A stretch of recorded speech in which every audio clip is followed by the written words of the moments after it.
정부에서 통신비 환급해준대요.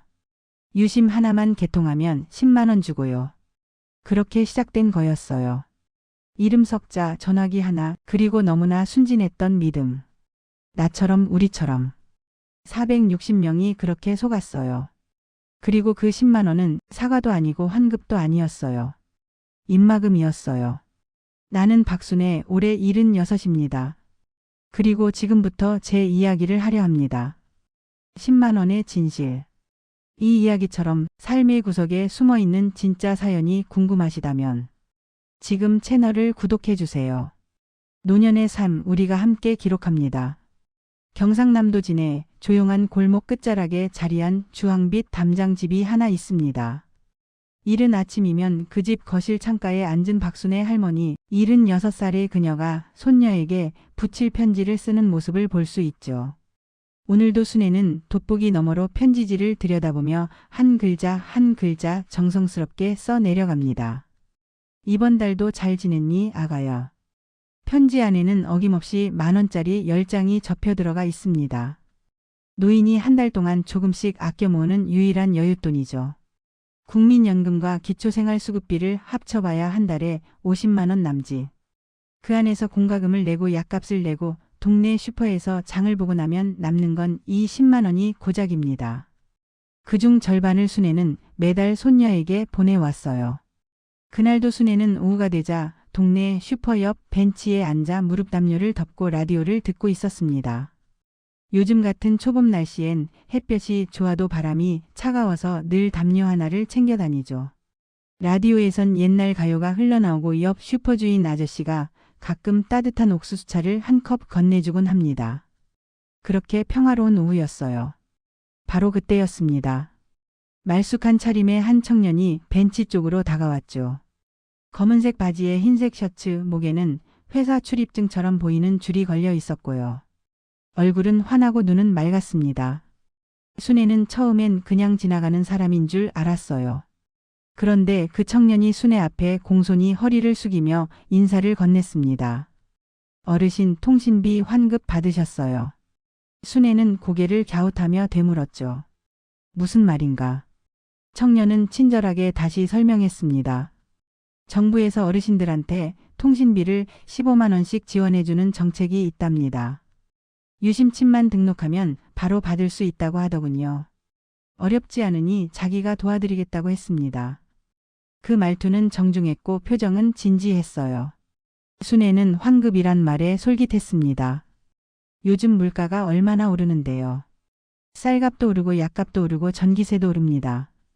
15만 원이면 한 달 생활비에 큰 보탬이 되죠. 게다가 청년이 워낙 친절하게 말하니까 의심이 들지 않았어요. 그래서 순애는 고개를 끄덕였습니다. 청년은 가방에서 서류 몇 장을 꺼내 보여주었어요. 거기엔 빼곡한 글씨들이 적혀 있었지만 순애는 돋보기를 안 가져와서 잘 보이지 않았습니다. 청년이 말했죠. 여기만 사인해 주시면 됩니다. 그럼 바로 입금돼요. 순애는 평생 남의 말을 의심하지 않고 살아온 사람입니다. 동네 사람들이 부탁하면 들어주고 어려운 일 있으면 함께 나눠 짊어지고 살아왔죠. 그래서 이번에도 그냥 믿었어요. 청년이 건넨 볼펜으로 서류 3군데의 이름을 적었습니다.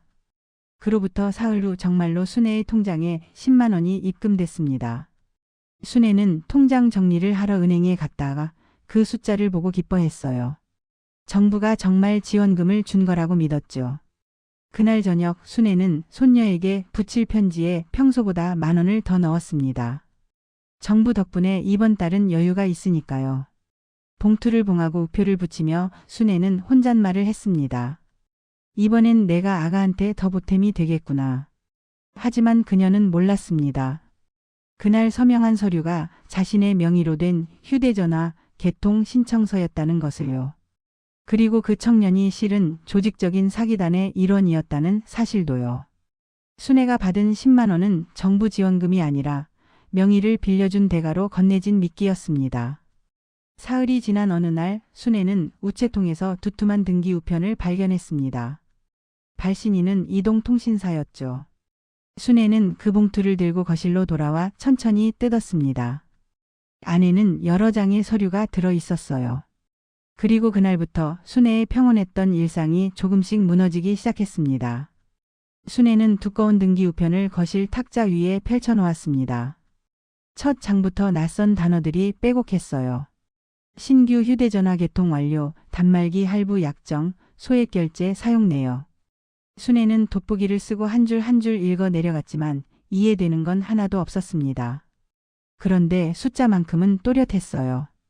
124만 5천 원. 소액 결제 사용 내역이라고 적혀 있었죠. 순애는 손이 떨렸습니다.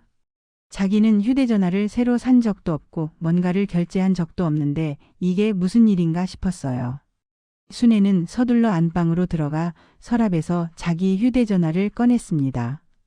딸이 사준 지 3년 된 오래된 폴더폰이었죠. 화면을 켜보니 문자 메시지가 몇 통 와 있었어요. 모두 통신사에서 온 것들이었습니다. 개통 완료 안내, 요금 납부 안내, 연체 경고. 순애는 그제야 심각성을 깨달았습니다. 저녁이 되자 순애는 딸에게 전화를 걸까 망설였어요. 수화기를 들었다가 놓고 들었다가 놓기를 5번쯤 반복했죠. 딸은 서울에서 식당을 운영하며 아침부터 밤까지 일합니다. 늘 바쁘고 늘 지쳐 있어요. 몇 달 전에 전화했을 때도 딸은 통화 3분 만에 손님이 왔다며 끊었죠. 순애는 결국 수화기를 내려놓았습니다. 혼잣말을 했어요. 말하면 혼날 것 같아. 딸한테 짐이 되고 싶지 않았습니다. 평생 딸한테 짐이 되지 않으려고 애써왔는데 이 나이에 사기를 당했다고 말하면 딸이 뭐라고 할까요? 한심하다고 할까요? 왜 그런 말을 믿었냐고 화를 낼까요? 순애는 상상만으로도 가슴이 답답했어요. 그날 밤 순애는 우편 봉투들을 차곡차곡 정리하며 다시 혼잣말을 했습니다. 나는 그냥 도와준다기에. 그 청년이 워낙 친절했고 환급이라는 말이 그렇게 달콤했어요. 순애는 자기가 욕심을 부린 걸까 생각했습니다. 15만 원이 탐나서 이렇게 된 걸까요? 밤새 잠을 설쳤습니다. 다음 날 아침 순애는 다시 우체통을 확인했어요. 그런데 또 등기 우편이 와 있었습니다. 이번엔 다른 통신사에서 온 거였죠. 봉투를 뜯자 또 같은 내용이 나왔습니다. 신규 개통 완료 사용 내역 납부 요청.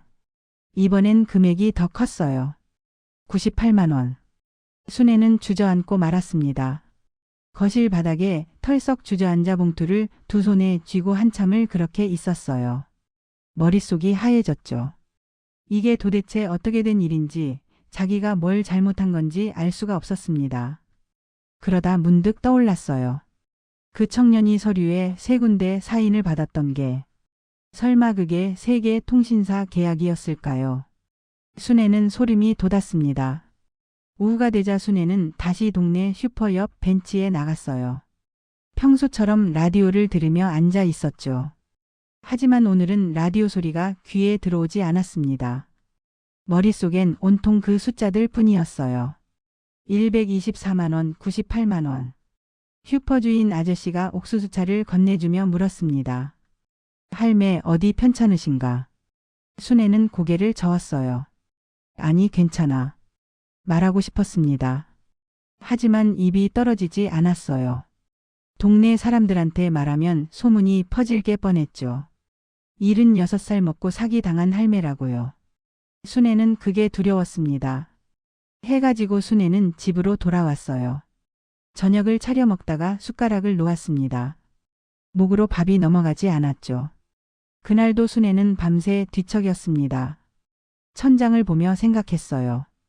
이거 내가 갚아야 하는 건가? 124만 원과 98만 원을 합치면 222만 원입니다. 순애의 한 달 생활비가 50만 원인데 이걸 어떻게 갚을 수 있을까요? 4개월치 생활비를 모두 쏟아부어도 모자라요. 약을 끊어야 할까요? 밥을 굶어야 할까요? 그렇게 제2장의 밤이 깊어갔습니다. 사흘이 지난 어느 날 오후 순애는 동네 경로당에 갔습니다. 매주 목요일이면 경로당에서 점심 식사를 제공하거든요. 순애는 평소엔 잘 안 가는 편이지만 요즘은 집에 있으면 우편물 생각만 나서 견딜 수가 없었어요. 경로당 안은 할머니, 할아버지들로 북적였습니다. 점심 식사가 끝나고 다들 화투를 치거나 텔레비전을 보고 있었죠. 순애는 구석자리에 조용히 앉아 차를 한 잔 받아들었어요. 그때였습니다. 옆 테이블에서 연세 비슷한 할머니 둘이 수근거리는 소리가 들렸죠. 할매, 그 사람 봤어. 통신비 준다던 그 친구. 응, 나도 봤지. 참 친절하더라. 나도 받았어. 나 15만 원 받았거든. 순애는 귀를 쫑긋 세웠습니다. 설마 자기가 만난 그 청년을 말하는 건가 싶었어요. 자리를 옮겨 그 할머니들 옆에 앉았죠. 저기 혹시 그 통신비 환급 말하시는 거예요? 할머니 하나가 고개를 끄덕였습니다. 맞아. 정부에서 준다면서 유심 등록만 하면 된다고 했잖아.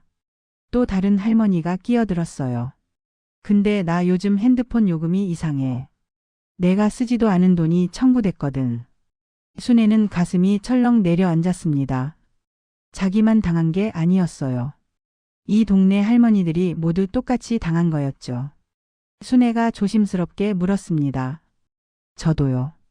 저도 그랬어요. 그러자 할머니들이 한꺼번에 말을 쏟아냈어요. 자기도 그렇다고 자기네 집에도 고지서가 왔다고요.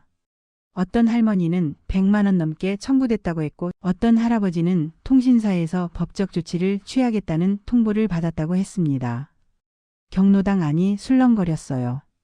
다들 자기 이야기를 하기 시작했죠. 누군 10만 원 받았고 누군 20만 원 받았고요. 하지만 공통점은 하나였습니다. 모두 어느 날부터 통신요금이 이상해졌다는 것이었죠. 한 할아버지가 손을 휘저으며 말했습니다. 이거 사기 아니가. 완전 사기야. 순애는 입술을 깨물었어요. 맞아요, 사기였어요. 그녀는 비로소 자기가 무엇에 말려든 건지 깨달았습니다. 단순한 실수가 아니었어요. 누군가 조직적으로 계획적으로 노인들을 속인 거였죠. 저녁 무렵 순애는 경로당에서 집으로 돌아왔습니다. 텔레비전을 켰어요. 마침 저녁 뉴스 시간이었죠. 앵커가 엄숙한 표정으로 뉴스를 읽었습니다. 통신비 환급을 미끼로 놓인 460명의 명의를 도용한 일당이 검거됐습니다.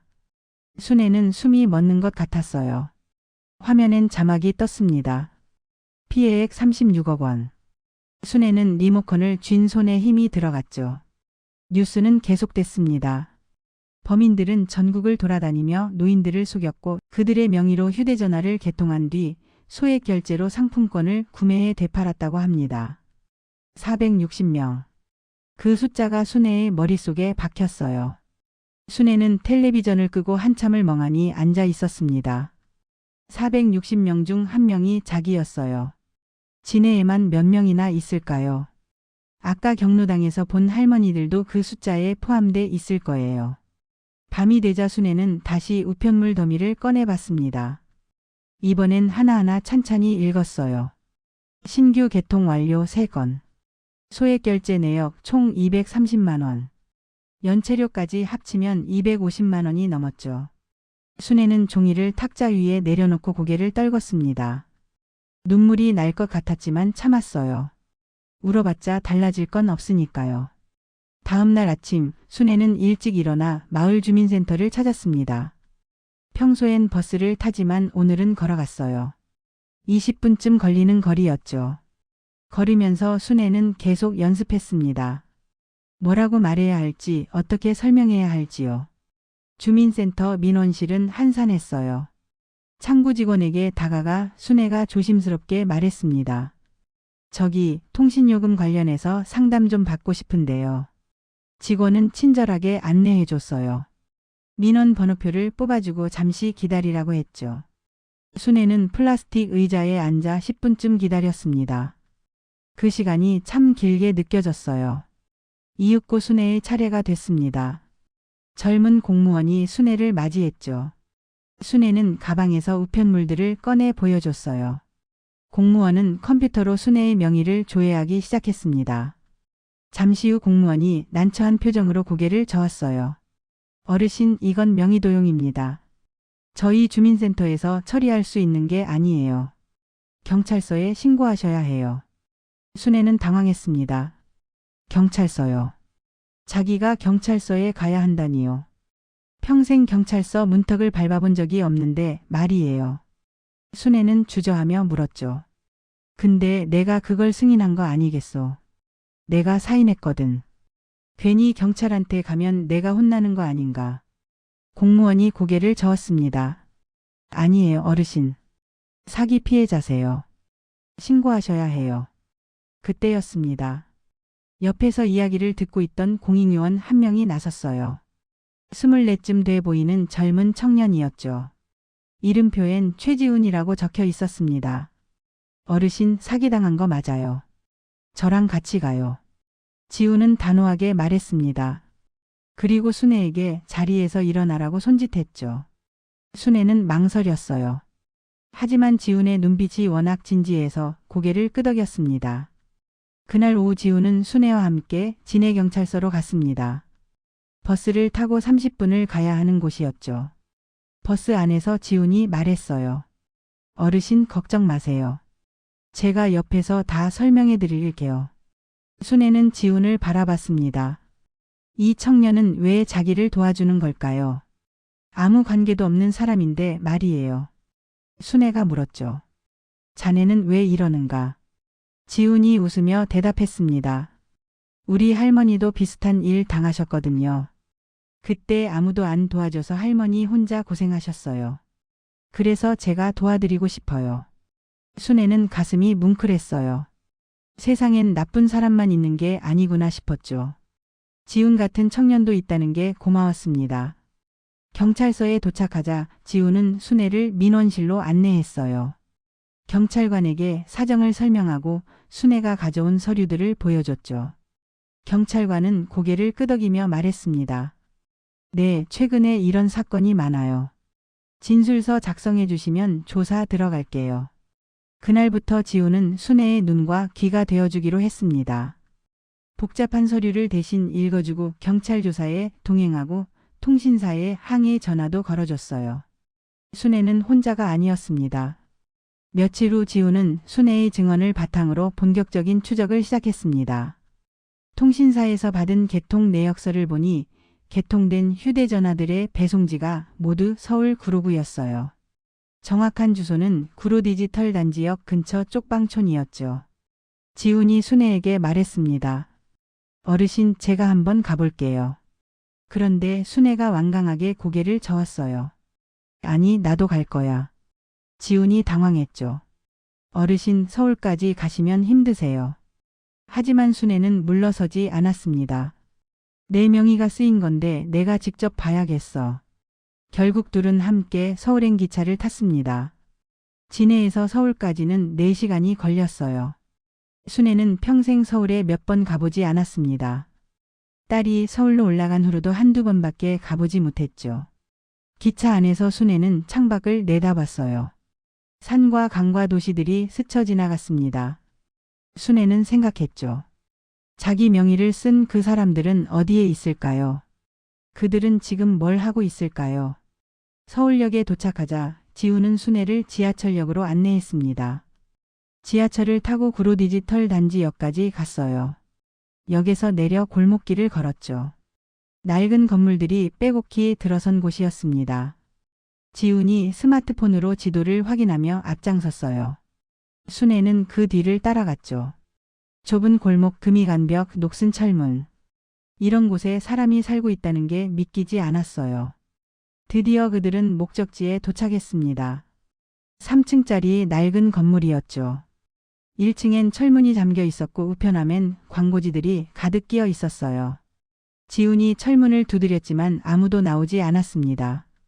지훈이 주변을 둘러보다가 뭔가 발견했어요. 건물 옆 쓰레기 더미 사이에 버려진 상자들이 있었죠. 다가가서 보니 휴대전화 포장지였습니다. 그리고 잘려진 유심카드 조각들도 보였어요. 지훈이 순애를 불렀죠. 어르신, 이거 보세요. 순애가 다가왔습니다. 바닥엔 휴대전화 상자만 수십 개가 널려 있었어요. 모두 개봉된 상태였죠. 지훈이 말했습니다. 이 사람들, 노인분들 명의로 기계 사서 중고폰으로 되팔았네요. 여기서 개통하고 바로 되판 거예요. 순애는 무릎을 꿇고 그 상자들을 하나하나 살펴봤습니다. 손이 떨렸어요. 이 상자들 중 하나가 자기 명의로 개통된 거였을 거예요. 그때 순애가 뭔가를 발견하고 움찔했습니다. 상자 사이에 떨어진 명함 한 장이 있었죠. 순애가 그걸 집어들었어요. 명함엔 사진이 박혀 있었습니다. 이 사진. 순애의 목소리가 떨렸어요. 나한테 설명해줬던 그 청년이네. 명함엔 이름이 적혀 있었습니다. 윤태영. 그리고 전화번호와 이메일 주소가 있었죠. 순애는 그 명함을 꼭 쥐었습니다. 지훈이 말했어요. 어르신, 이거 경찰한테 가져가야 해요. 증거예요. 순애는 고개를 끄덕였습니다. 그리고 다시 한번 그 명함을 내려다봤어요. 윤태영. 그 맑았던 눈빛의 청년. 그가 사기꾼이었다니. 순애는 배신감에 가슴이 아팠습니다. 이틀 후 순애와 지훈은 다시 진해경찰서를 찾았습니다. 이번엔 구로에서 발견한 명함과 휴대전화 포장지 사진을 증거로 제출했어요. 담당 형사는 그 자료들을 꼼꼼히 살펴봤죠. 좋은 자료네요. 이거면 추적할 수 있겠어요. 며칠 후 순애는 경찰서에서 연락을 받았습니다. 진술이 필요하다고 했어요. 지훈과 함께 경찰서 진술실로 갔죠. 조용한 방이었습니다. 녹음기가 놓여 있었고 형사 2명이 앉아 있었어요. 형사가 부드럽게 물었습니다. 어르신, 그 청년을 처음 만난 게 언제였죠? 순애는 떨리는 손으로 물을 한 모금 마셨습니다. 그리고 천천히 말하기 시작했어요. 그날은 4월 12일이었어요. 동네 슈퍼 옆 벤치에 앉아 있었죠. 순애는 기억나는 모든 걸 말했습니다. 청년의 생김새, 말투, 입었던 옷차림까지요. 그가 어떻게 다가왔는지, 뭐라고 말했는지, 어떤 서류를 보여줬는지요. 그 친구 이름은 윤태영이었고 눈이 참 맑았어요. 딱히 의심도 안 했죠. 형사가 고개를 끄덕였어요. 네, 잘 기억해 주셨습니다. 지훈은 옆에서 추가 증거를 정리했습니다. 고지서 복사본, 은행 입금 내역, 구로에서 찍은 사진들, 그리고 명함까지요. 모든 걸 정리해 경찰에게 제출했죠. 일주일 후 경찰에서 다시 연락이 왔습니다. 윤태영을 체포했다는 거였어요. 순애는 전화를 받고 주저앉았습니다. 다리에 힘이 풀렸죠. 잡혔다. 그 청년이 잡혔어요. 하지만 기쁨은 오래가지 않았습니다. 며칠 후 경찰서를 다시 찾았을 때 형사가 말했거든요. 어르신, 이 사람은 중간 모집책이에요. 진짜 배우는 따로 있어요. 조직이 크거든요. 순애는 멍했습니다. 그럼 뭔가요? 형사가 설명했어요. 윤태영은 말단이었어요. 그 위에 총책이 있고 그 위에 또 다른 조직원들이 있었죠. 윤태영은 단지 노인들을 찾아다니며 명의를 모으는 역할이었던 거예요. 순애는 가만히 말했습니다. 그럼 나 아직도 속고 있는 거네요. 형사는 아무 말도 하지 못했어요. 순애는 자리에서 일어났습니다. 지훈이 부축했지만 순애는 그 손을 뿌리쳤죠. 괜찮아. 나 혼자 갈 수 있어. 경찰서를 나와 버스 정류장까지 걸으며 순애는 생각했습니다. 윤태영을 잡았지만 진짜 범인은 아직 잡히지 않았어요. 그리고 자기가 빚진 250만 원도 여전히 남아 있었죠. 그날 저녁 순애는 집에 돌아와 거실 탁자에 앉았습니다. 통장을 꺼내 잔액을 확인했어요. 43만 원. 이번 달 생활비였죠. 이걸로 어떻게 250만 원을 갚을 수 있을까요? 순애는 한숨을 쉬었습니다. 그리고 서랍에서 편지지를 꺼냈어요. 손녀에게 붙이던 그 편지지였죠. 하지만 이번엔 돈을 넣지 않았습니다. 넣을 돈이 없었거든요. 순애는 펜을 들고 한참을 망설였습니다. 그리고 천천히 글자를 써 내려갔어요. 아가야, 할미가 요즘 좀 힘들구나. 하지만 문장을 끝까지 쓰지 못하고 종이를 구겼습니다. 손녀한테 이런 얘기를 할 순 없었어요. 순애는 구긴 종이를 쓰레기통에 던지고 불을 껐습니다. 손녀에게 붙이던 편지가 멈춘 지 한 달이 지났습니다. 순애는 매일 아침 편지지를 꺼내다가 다시 서랍에 넣곤 했어요. 무슨 말을 써야 할지 몰랐죠. 돈도 없고 변명도 없었습니다. 어느 날 오후 순애의 휴대전화가 울렸습니다. 딸이었어요. 순애는 깜짝 놀랐죠. 딸이 먼저 전화하는 일은 거의 없거든요. 떨리는 손으로 통화 버튼을 눌렀습니다. 엄마. 딸의 목소리가 들렸어요. 응, 아가야. 엄마, 이번 달 편지 안 왔어. 무슨 일 있어? 순애는 가슴이 철렁했습니다. 손녀가 편지를 기다렸다는 거였어요. 그 편지를, 그 10만 원을요. 순애는 목이 메었습니다. 아니, 아무 일도 없어. 그냥 깜빡했네. 딸이 말했어요. 엄마, 괜찮아. 돈은 안 보내줘도 돼. 우리 괜찮으니까. 순애는 눈물이 날 것 같았어요. 하지만 참았죠. 그래, 알았어. 잠시 침묵이 흘렀습니다. 순애는 말하고 싶었어요. 엄마가 요즘 사기를 당해서 힘들다고요. 누군가한테 명의를 도용당했고 250만 원을 갚아야 한다고요. 하지만 입이 떨어지지 않았습니다.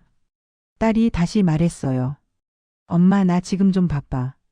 곧 전화할게. 그리고 전화가 끊어졌습니다. 딱 2분. 딸의 목소리는 예전처럼 바빴고 익숙했어요. 순애는 휴대전화를 내려놓고 한참을 멍하니 앉아 있었습니다. 그날 저녁 순애는 다시 편지지를 꺼냈습니다. 이번엔 써야겠다고 마음먹었어요. 돈을 보낼 수는 없지만 마음이라도 전해야겠다고요. 순애는 펜을 들고 천천히 글자를 써 내려갔습니다. 아가야, 너한테 매번 돈만 보냈지 얘기할 용기가 없었단다. 손이 떨렸어요. 하지만 계속 썼습니다. 할미가 요즘 좀 힘든 일이 있어. 누군가한테 속았거든. 하지만 너한테 걱정 끼치고 싶지 않아서 말 못했어. 눈물이 떨어져 글씨가 번졌습니다. 순애는 손등으로 눈물을 닦고 다시 썼어요. 그래도 할미는 괜찮을 거야. 조금 힘들어도 견딜 수 있어. 너만 건강하면 돼. 편지를 다 쓰고 나니 가슴이 조금 가벼워졌습니다. 순애는 봉투에 편지를 넣고 우표를 붙였어요. 하지만 이번엔 돈을 넣지 않았습니다. 다음 날 아침 순애는 우체통에 편지를 넣었습니다. 그리고 집으로 돌아오는 길에 지훈을 만났어요. 지훈이 물었죠. 어르신, 어디 가세요? 우체국 갔다 오는 길이야. 지훈이 순애를 보며 말했습니다. 어르신, 요즘 많이 힘드시죠? 순애는 고개를 끄덕였어요. 힘들긴 하지. 근데 견딜만해. 지훈이 말했습니다. 어르신, 국회에서 청문회가 열려요. 이번 사기 사건 때문에요. 피해자 대표로 나가실 분을 찾는데요. 순애는 멈칫했습니다. 나한테 그런 거 하라고. 지훈이 고개를 끄덕였어요. 네. 어르신처럼 직접 피해 입으신 분이 말씀하시면 좋을 것 같아요. 순애는 망설였습니다. 국회라니요. 자기 같은 사람이 거기 가서 뭐라고 말할 수 있을까요? 하지만 지훈의 눈빛이 간절했어요. 생각해 볼게. 그날 밤 순애는 잠을 이루지 못했습니다. 국회, 청문회, 증인서. 낯선 단어들이 머릿속을 맴돌았어요. 한 달 후 순애는 국회 청문회장에 섰습니다. 높은 천장, 환한 조명, 빼곡히 앉은 기자들. 순애는 평생 이런 곳에 와본 적이 없었어요. 다리가 후들거렸죠. 지훈이 옆에서 속삭였습니다. 어르신, 괜찮으세요? 천천히 말씀하시면 돼요. 순애는 고개를 끄덕이고 증인석에 앉았습니다. 마이크 앞이었어요. 의원들이 순애를 바라봤죠. 한 의원이 물었습니다. 증인께서는 어떻게 피해를 입으셨습니까? 순애는 떨리는 목소리로 말하기 시작했습니다. 정부 보조금인 줄 알았습니다. 저도 그렇게 말했어요. 이웃들에게. 순애는 잠시 멈췄다가 다시 말했어요. 하지만 그 10만 원은 입막음이었더군요. 청문회장이 조용해졌습니다. 기자들이 카메라 셔터를 눌렀어요.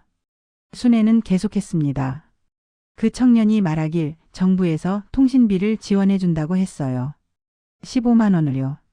저는 믿었죠. 그래서 서류에 사인했습니다. 순애의 목소리가 떨렸어요. 나중에 알고 보니 그게 핸드폰 개통 신청서였더군요. 제 명의로 3대나 개통됐어요. 소액결제로 250만 원이 청구됐고요.